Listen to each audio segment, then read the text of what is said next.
What is up, everybody? Welcome back to another Rockets Hits and Heartbreaks. We've got a hit and we've got a heartbreak to talk about this week, so that'll be kind of fun to do that. Papa Dude back with us again, giving us a little commentary on the hits and misses here. Last week we talked about a ticket that you helped put together. This week we're going to talk about one that you didn't, but I wanted to bring you on and kind of get your thoughts as we go through this. That sound good to you?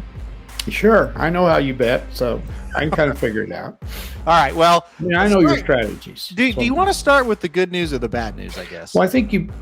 The good news was on Wednesday. No, right? Was it Wednesday? Okay, yeah. We got a Saratoga hit to talk about on Wednesday, and then we got a Del Mar miss on Sunday. So you want to get the bad news out of the way first, or do the good news first?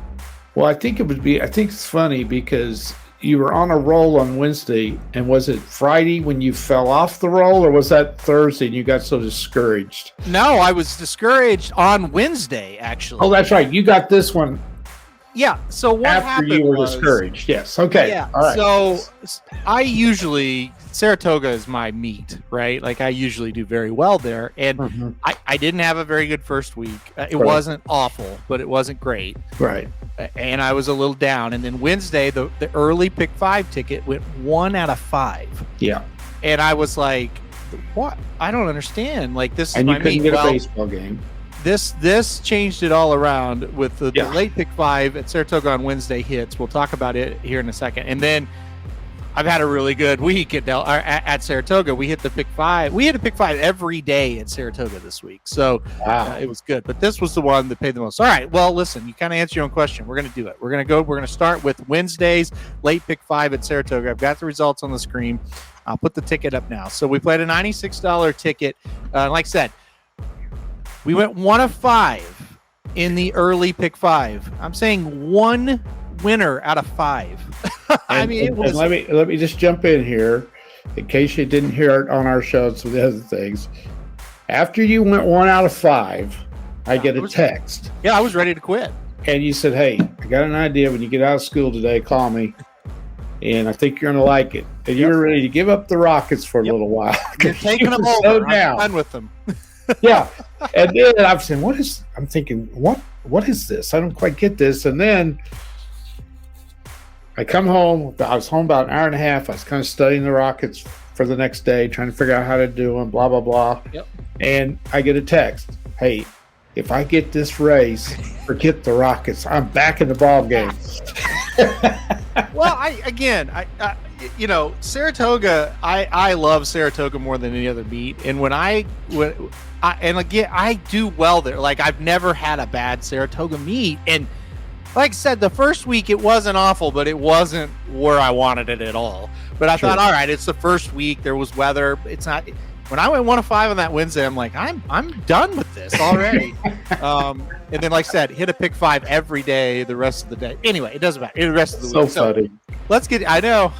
I'm embarrassed now to admit that what he said is absolutely true, but it was. So, all right, let's get to it. So, it started race 6. Obviously, 6 through 10 on Wednesday was the late pick 5. So, 2-7-8-9 with 2-4-7-8 with 2-4 with 4-5 with 1-2-9. So I didn't have a single in this one. I didn't feel comfortable about a single. I'll touch on that in a second. So 4 deep in the first leg here, and I don't know, Papa Dude. I've always talked to you when I go 4 deep in the first leg, or 4 deep in any leg, and my fourth choice wins, I automatically feel good. I don't feel like I wasted any bullets. That's a good start. Yeah. So the 2 wins, pays $15. We're off to a real good start, and I'm like, hey. Right. And usually, if your fourth choice wins, it pays well. Usually, most of the time. Yeah. You're right. And after going 1 out of 5, you hit the first one. It's like, well, it can only go downhill from here, right? Well, and you hit a $15 winner. Hopes are up. Yeah. Now, this was a situation, actually. We went 2-4-7-8 in this next leg in race 7. Lisa's Vision was the 4th horse on the ticket as well, and it wasn't that good of a price. So this was kind of got away with one, barely added that one, and was able to get the job done. So 2 for 2, and twice the 4th horse on the ticket wins. Wow. So, yeah, really feeling good. Now, last week we talked about, hey, sometimes maybe you lose a pick 5, but you're hitting a double and you're hitting a pick 3. That wasn't the case here because I didn't have neither one of those horses in a pick 3 or a double. So the pressure's riding on the pick 5. On the pick 5. And the reason you don't have them in the pick 3 and the doubles is because they're your fourth choice, and you don't put those on there. Yeah. So a lot of times you'll lose a pick 5 ticket, but your strong opinions win, like ours on that we did for our show on Saturday. So you hit some stuff with doubles and 3s, but not with pick 5. So all right, you go on to the third leg. Now this was an interesting one. I went 2-4 in here. I almost singled the 2 gerrymander for Chad Brown, and I honestly, and we talk about us on the show a lot before you've been on Papa Dude about structuring is so important, and sometimes you make the wrong decision and sometimes you make the right one. And my original ticket, before I posted it obviously online, I always have it on paper, I'm writing them out, my original ticket had the 2 singled, and my second ticket, when I went back and reworked it, had the 2 singled. End of the day, I just thought 66 or 63 caliber was just a little, I don't know, just a little too good to single that 2. And there was the decision that made this. That was the one wavering decision that I finally added the 4 and worked that horse in. So, gosh, what a relief to have the 4 come in that spot. So you've hit 3 in a row, not your top choice. Yes. So 4th choice gone 4 deep, 1. 4th choice going 4 deep, 1, and then a second choice going 2 deep, 1. Yeah. Right. So you're feeling like, okay, maybe this thing's going to turn around, but you were so bad early that the confidence is still not great. But so we go on to the next one, and this was a good feeling here. Only used 2 horses, the 4 and the 5. Once again, Gunbolt was my top choice, and but I was always 4-5 in this race. This was one I never wavered. This was kind of like when you, like from last week when you and I played Annapolis and Casa Creed. Right. It was kind of like that situation where it's like I looked at the race, no matter how many times I looked at it, I'm using 4-5 and going on. And so the 4 wins, barely. The 5 no-shows, so we're still in good shape. Yeah, it's always nice when that one comes through like that. So this is when you get the text. I'm like, look, I'm alive to 129. Delete that text that I just sent you if this comes in. Yeah. This was, I felt good about this, but at the same time, it's like, again, when you were so bad early, it's like, oh boy, I don't know what's going to happen here. So I was 129. The 9 was the second of the 3rd horse on the ticket. And listen, I'm alive to the 129 here. Like, so the 1 wasn't paying that great. The 9 was paying $1,700. The 2 was paying $4,200. So I'm like, oh man, give me that 2. Great. This is what we go for at Saratoga and at Del Mar. This is why we love this meet. And lo and behold, the 9 makes a huge move. You knew about mid-stretch the 9 was going to cruise home, unless the other horse making the big move could catch the 9, and that was the 2. Yeah. And I know Doc Tang had the 2 as well, and he was really thinking the 2 was going to win as well. Made the move, but they both made a move. It was never in doubt one of them was going to win. The 9 gets it done. And what a way to kick off the week, and what a way to get that thing turned around and really get the meet kick started. $1,700 return on that pick 5. So that was nice. Yeah, and let me make a point here too. You always talk about structure. Yeah. Structure. So really, when you get right down to it, your handicapping wasn't fantastic. It was correct. Good, but it wasn't fantastic. We're going to go over a sequence in a minute where my handicapping was exceptionally better, and I lost. And you lost. Yeah. So, but your structure was sound. You didn't have a bunch of money in this, right? I mean, not a huge ticket, but your structure was very good. You went 4-4-2-2-3, and that way you didn't have to play the single. Good thing you didn't, because you would have lost. Because you would have put the wrong single in the 3rd leg. Yep. Right. So you were smart and went the 2 there. You kept it low enough to where you could bet. You didn't have to bet a single to keep your budget where you want it. You talk about structuring all the time. This is where it paid off for you. Yeah, and sometimes that decision's the wrong one, and we talk about that on this. This is we come in and tell you exactly what happened, what didn't happen, no sugarcoating it. And yeah, you're right. I mean, this was a situation where the handicapping wasn't great. None of my top choices won any of these 5 races. That's true. Usually when that happens, well, not usually, when that happens, you damn well better have your structure correct or you're in big trouble. So, Aaron, and I know you have, like, people that don't follow this like we do, they don't understand how hard it is to get 5 winners in a row. Yeah. They think, well, that's not what's hard about that, or to get 3 in a row. Right. Even a pick 3 is very difficult. So if you just go single, and a pick 3, how many do you think you're going to hit? Not very many. Yeah. Well, it's just so hard to do. You've got a knack for segues that I don't tell you to do, because that did happen at Del Mar, but we missed at pick 5. So let's go to the heartbreak now. Okay. We're going to go Sunday to Del Mar. Obviously, great racing at Del Mar, great betting at Del Mar.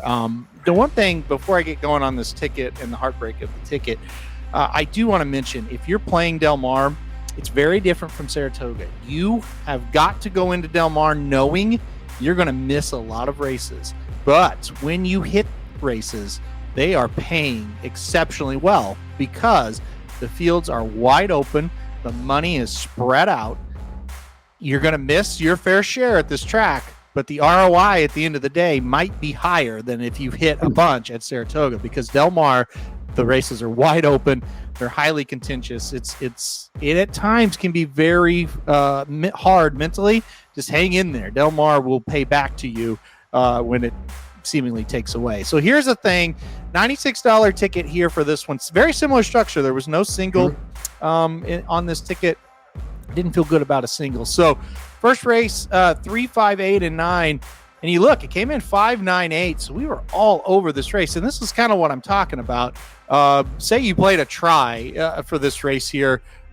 You go down here and you look at the trifecta. For 50 cents, it paid $127.80. So, I mean, you could box those 4 horses we used, $12 for $127.80. I'm not saying you should have done that or whatever, or we even had that listed. This is the Rocket product. But still, that shows you the huge payouts that you can get for horses that are pretty logical. So, felt pretty good after this leg. Unfortunately, that's where it ends. The second leg is a loss here. This was a 2-year-old. You're going to get mad at me for structuring it the way I did. This is a 2-year-old first-time starter race. So I used Bob Baffert's horse, the 1 Miramati, who I had heard they thought would run much better this time around. And then I used the 8 Pony Express. Now, here's the bad thing. Pony Express, by the way, a John Sadler first-time starter that was getting heavily hyped and was bet to favoritism, actually. Here's where pick 5s really get frustrating.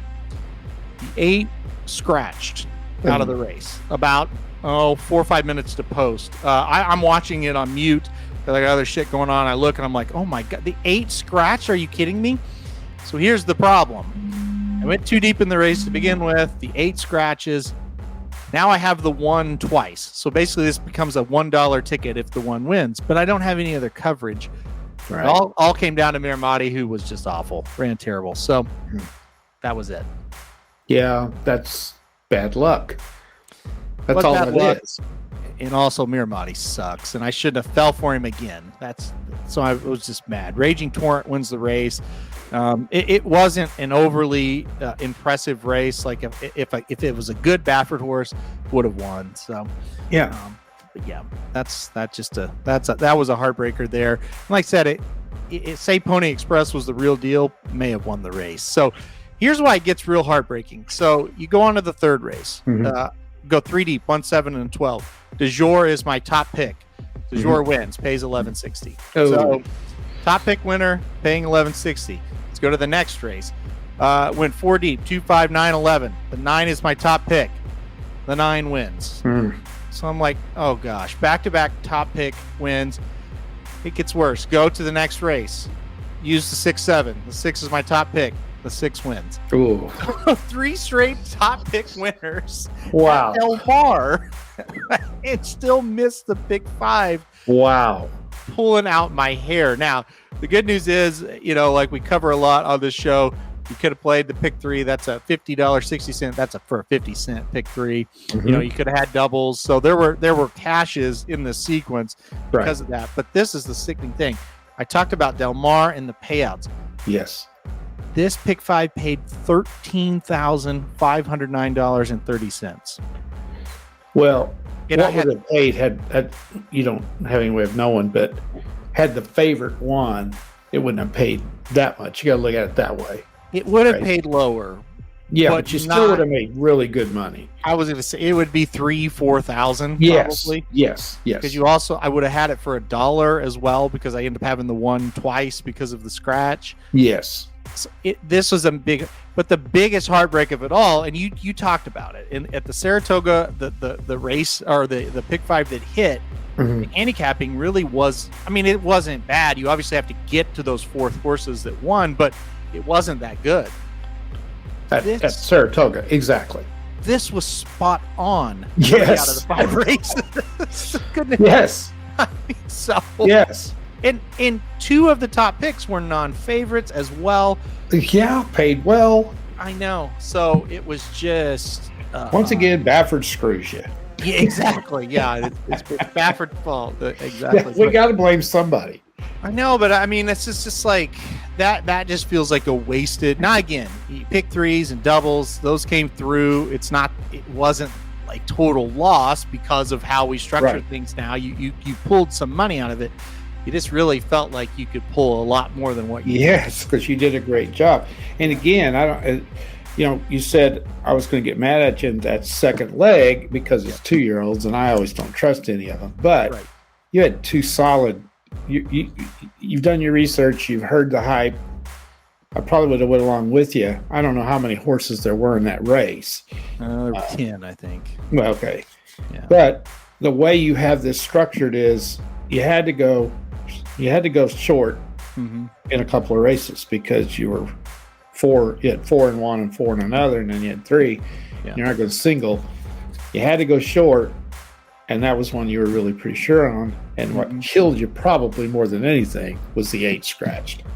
The 8 scratching probably cost it. Yeah, I mean, you never know. No, you don't. Horse may have flopped, but yeah, just a killer. Well, it allowed that 7. That was, instead of having to beat 2, what people thought were really good horses, it only had to beat 1. Mm-hmm. And maybe the 8 wouldn't have run, like you say, but who knows? So to review this, to kind of, again, try to hype, Del Mar doesn't need hype, but to show you guys the craziness of this. So a $17 winner in the first leg, that, trust me, it was very illogical, a very logical winner. That was not a hard horse to get to. I think it was my 3rd horse on, going 4 deep. So $17 winner there. Okay, yeah, the favorites do get beat here. But it's not a crazy price. $20.20. You could have got to. It's a Doug O'Neill, 2-year-old. Here you go here, 1160 top, 1160, 960, and then the favorite here at 760. You just would never dream that's going to pay $13,000, right? Yeah. And that's the value of Del Mar. That's about to me, if you just line up those numbers, and I don't know ever if they, just here's what it paid. What do you think the pick 5 would pay? I would guess, $4 or $5 grand, $13,000. Why does it do that? Because the fields are so deep, they have so many horses, and that, like I said, that money gets spread out, and people are getting knocked out at much higher rate than most of these other tracks that are running right now. So it's, like I said, very frustrating at times, Del Mar, but when you are right, they will pay you, and that's one there that a very gettable pick 5 that pays over 13 grand. So wow, that's the value of Del Mar. Yep. All right, folks, that'll do it for another edition of Rockets, Hits, and Heartbreaks. Let me take that off screen. There we go. So next week we will be back if Papa Dude wants to join. I'll be live from New York next week, getting ready to go to Saratoga, head up there on Wednesday. So, but don't worry, we'll have plenty of coverage for the Rockets, like always. Saratoga and Del Mar, heavy this week. That'll be the 2 tracks that we'll be covering. So, all right, guys, thanks everybody for watching, and we'll see you next week. RacingDudes.com is your home for the best free picks for every race, every track. Summer's here, our picks are heating up. We want you to join us in the fun. Subscribe to the Racing Dudes YouTube channel right now. Click the notification bell. You don't want to miss a single one of our awesome videos. Want to make money betting horses? Bet with the Racing Dudes.